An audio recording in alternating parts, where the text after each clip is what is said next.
Hello everyone.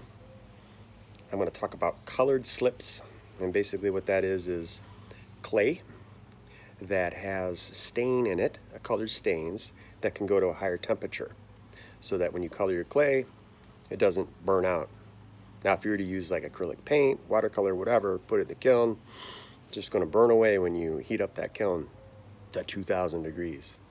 So these stains are assured to go up in temperature and give you color.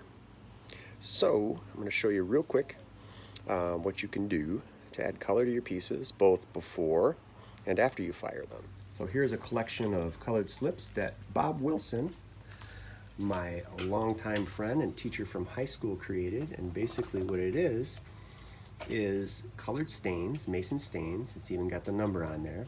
And he put the percentage of how much stain balanced with the clay. And these are all measured dry, so that it's an equal amount. And then add water and shake it up, and you're good to go. So all of these here have the stain number and the percentage. So the lighter colors, you have to use more of the stain to be able to get the color you want. When it's darker, less. So you see like an 18%. And let's see what he's got for the black. Yeah, 18% for the darker, and then more when you're doing light. And basically what I'm doing here is this piece has been fired already. You can tell by, see how tingy that is. These are actually not fired yet. They're still greenware. Here it's kind of a thump. Thump. Here's some more that Bob made for me to experiment with, already bisque fired.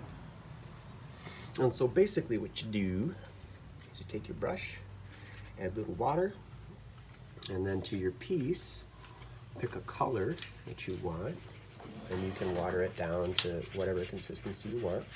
If you want it real thin, then you can just kind of drag it across the piece and leave a subtle wash of color.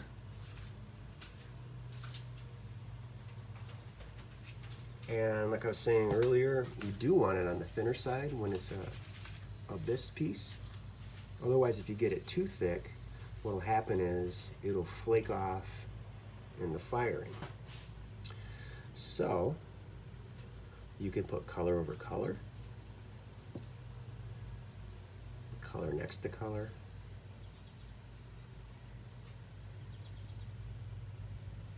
You can put color over color.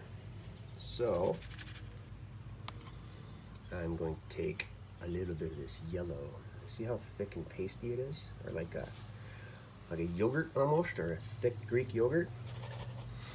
That you can use on a piece that is still in the leather hard stage. You can apply it and create dimensions, but when it's already bisque fired, you want to use it on the thinner side.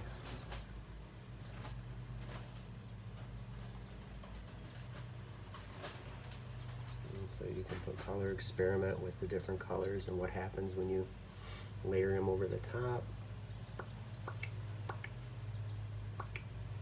Yeah, not too bad, huh? All right, and then also what I'll show you is, like I said, you can use these on pieces that have not been fired yet. So, as you can see, there's already a little touch of color on here. If I wanted, I can just brush the surface on this, add a little color.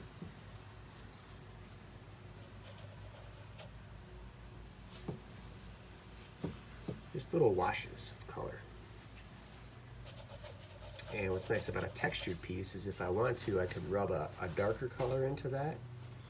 And then in all the little grooves and crevices, those dark colors will be in. In fact, I'll do that for you to show you what that could look like. I'll pop out some of this chocolate brown.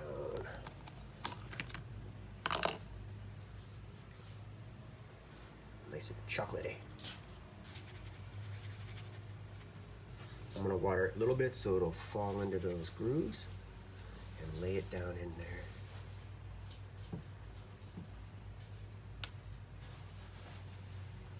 You can see that it's going into some of those cracks. And then if you wanted to, you could just sponge off the top and just leave the white of the clay. And that would be a nice contrast to the dark grooves. Or layer lighter colors over the top. And if you look, you can see that this is very absorbent. It just absorbed that moisture right away. So I can go right to it and just lay some color over the top. I'm using the side of my brush.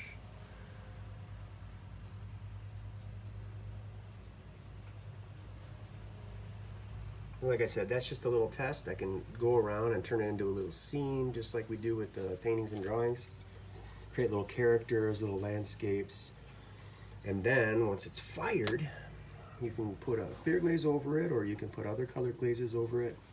And then, yeah, you're good to go. So, try that out.